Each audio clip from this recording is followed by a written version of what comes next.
The Magnetic Monster, from a modern perspective, feels like a bizarre movie because it's a movie about the concept of physics, basically.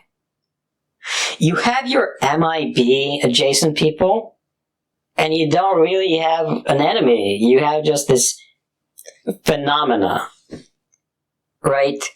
It's just like a force. And it's not really a super menacing force, it's just a thing that exists. And you gotta figure out how to solve the problem.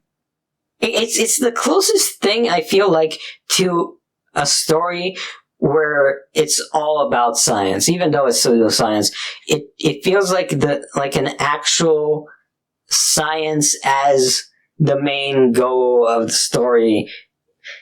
You know? Because you don't have an enemy, you don't have a villain, you don't have an obsessive love story. It is just, here's the concept of physics.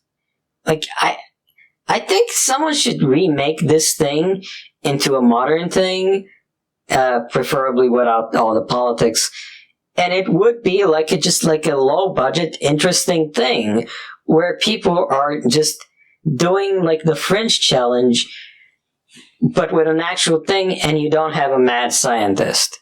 Just, here's a weird thing happening to physics because this thing happened in the lab. Let's try to figure out how to creatively solve the problem. I think that would be a very interesting streaming movie.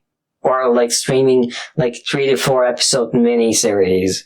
Because you're just dealing with a concept. You don't really see that anywhere. You know, other things are more exciting, but you don't really see something quite this unique. You're basically just fighting a concept of physics going a bit crazy.